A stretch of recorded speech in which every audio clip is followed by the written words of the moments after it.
20e journée de Ligue 1, occasion parfaite de tenter un prono sur Unibet, 100 € remboursés sur votre premier pari grâce au lien en description, conditions pour jouer en bas de l'écran. Non! Non!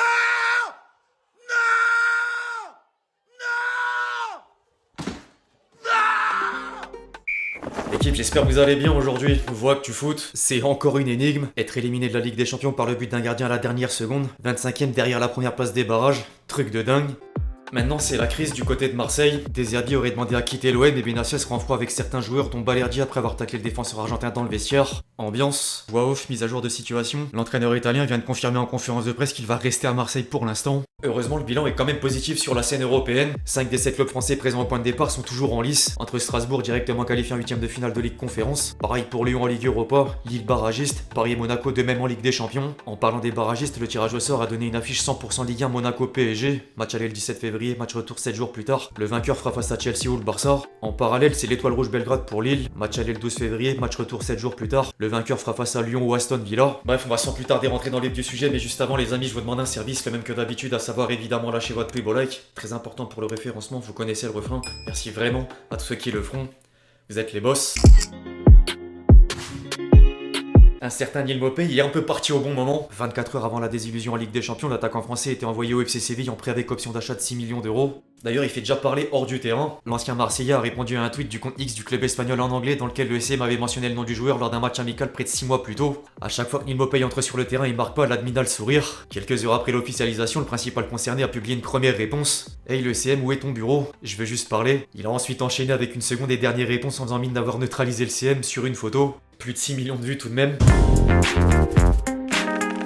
Du coup, l'OM a vécu un scénario surréaliste, mais la faute est d'abord personnelle. Le club olympien aurait été ridicule sur la pelouse de Bruges. 2 buts encaissés en 11 minutes, défaite 3-0. Et le gardien de Benfica, Trubin, buteur de la tête face au Real Madrid sur le fil pour chipper la place de barragiste. Au niveau des stats, c'est d'autant plus invraisemblable. Les Marseillais avaient pris de 95% de chance d'aller en barrage et 0,00005% d'être conduits à l'élimination d'une telle manière. Trubin a forcément eu la double satisfaction entre le but et la qualification. Avant l'action, j'avais pas compris qu'il fallait un but. Thomas et Antonio disaient encore un, et moi quoi. Mais ensuite, j'ai vu tout le monde me dire de monter. J'ai aussi vu le coach, alors je suis monté, je suis allé dans la surface et je sais pas quoi dire. Il y a eu un moment similaire contre le FC Porto, j'étais tout prêt. Maintenant j'ai réussi, je sais pas quoi dire, j'ai pas l'habitude de marquer, j'ai 24 ans et c'est la première fois, incroyable. D'ailleurs Mourinho a confirmé avoir réagi au dernier moment. Quand j'ai fait entrer mes deux défenseurs, on m'a dit que c'était bon, qu'on avait plus besoin d'un autre but. Alors j'ai dit on ferme la porte. 2 secondes plus tard, on me dit qu'il faut encore un but pour nous qualifier. La chance c'est qu'on a obtenu un coup franc et qu'on a fait monter le grand Anatoly Trubin. Face à Porto, nous avions une occasion similaire et il avait presque marqué. Donc on savait que le grand gars était capable de le faire. Mbappé a quant à lui poussé un coup de gueule après la nouvelle défaite du Real Madrid. Ce que nous avons vu aujourd'hui n'est pas normal. Notre dernier but est une honte pour nous. La semaine dernière, on a fait de bons matchs, mais pas aujourd'hui. Et on a besoin de régularité. Il nous manque un peu de tout. Je dirais pas que c'est juste un problème d'attitude ou de jeu. Je pense que c'est un problème général. Et en Ligue des Champions, chaque détail compte. Si on donne pas tout pour gagner un match, j'ai pas d'explication claire. On manque de constance dans notre jeu. C'est un problème qu'on va devoir résoudre. On peut pas être bon un jour et mauvais le lendemain. C'est pas le propre d'une équipe championne. C'est dur à encaisser car on voulait profiter du mois de février pour progresser. Mais on mérite cette position.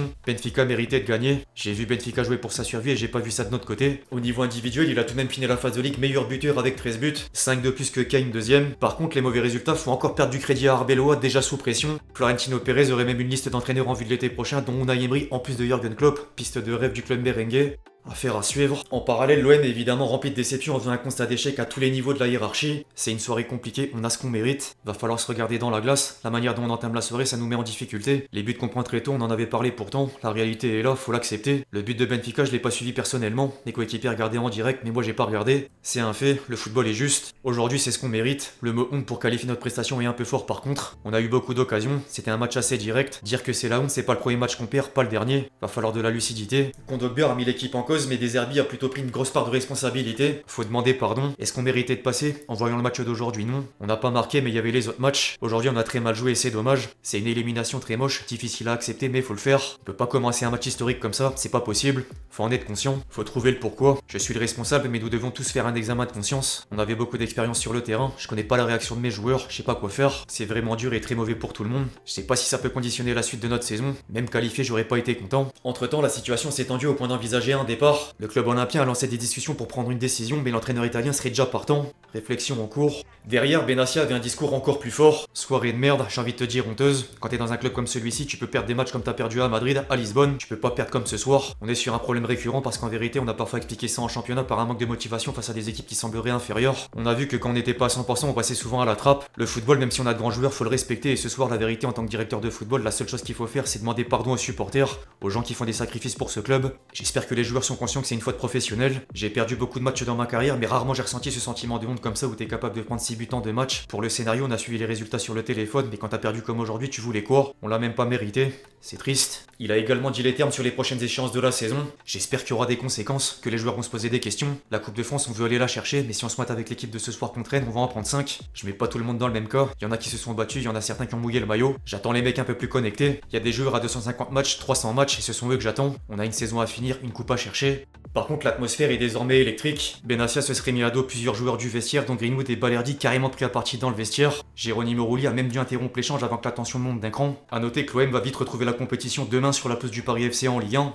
En dehors de Marseille, sinon le bilan est en partie positif malgré quelques regrets. Tenu en échec par Newcastle à domicile, le PSG est malheureusement sorti du top 8 et obligé de prendre la voie des barrages contre Monaco, aussi neutralisé par la Juventus. Au passage, plus de peur que de mal concernant la sortie sur blessure de Kvaratskhelia, forfait moins de 2 semaines. Maintenant, les barragistes ont rendez-vous mi-février. La dernière journée de saison régulière de Ligue des Champions avait d'autres enseignements notables. Entre l'exploit de Bodo Glimt, tombeur de l'Atlético Madrid après avoir déjà battu Manchester City, le leader Arsenal sur un sans vote, 8 matchs, 8 victoires. Et en parlant d'Arsenal, 5 clubs anglais dans le top 8. Au niveau des affiches, en plus de Monaco PSG, il y a Karabakh Newcastle, Galatasaray Juventus, Bruges Atlético Madrid, Benfica Real Madrid, le remake, Bodo Glimt Inter, Dortmund Atalanta et Olympiakos Leverkusen. En Ligue Europa, Lyon s'est offert le PAOK grâce au jeune d'Aurélien Imbert, buteur du haut de ses 17 ans, première place. Nice éliminé et derrière, en plus de Lille Étoile Rouge, il y a Ludogorets Ferencváros, Celtic Stuttgart, Panathinaikos Victoria Pelzen, Fenerbahçe Nottingham Forest, Dynamo Zagreb Genk, Brann Bologne et PAOK Celta Vigo. La phase finale va ensuite pouvoir démarrer.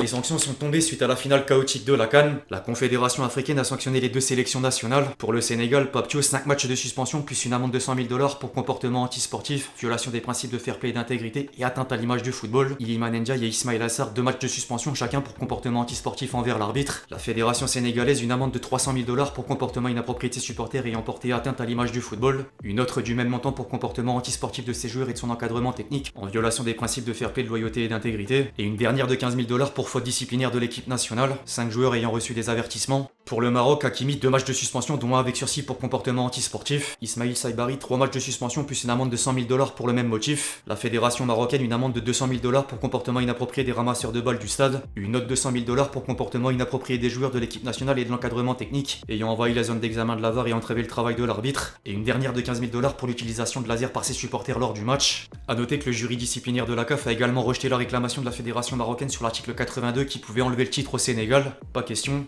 Par contre, aucune incidence à propos de la Coupe du Monde.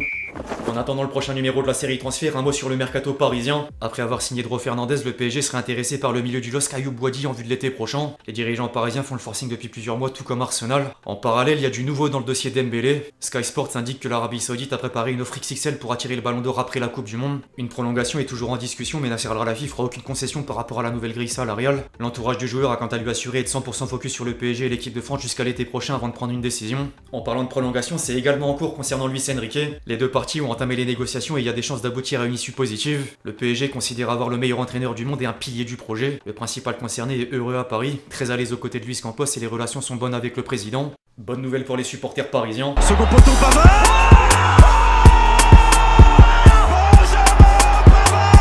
Dernière séquence, la compile de buts.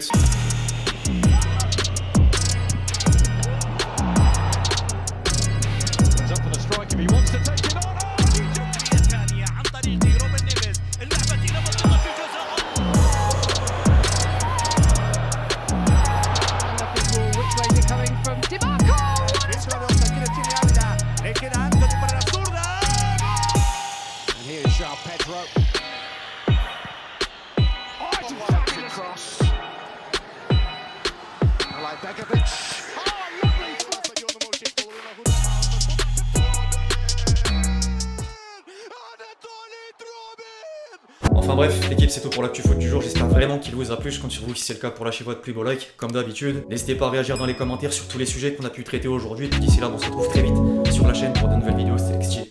Ciao ciao.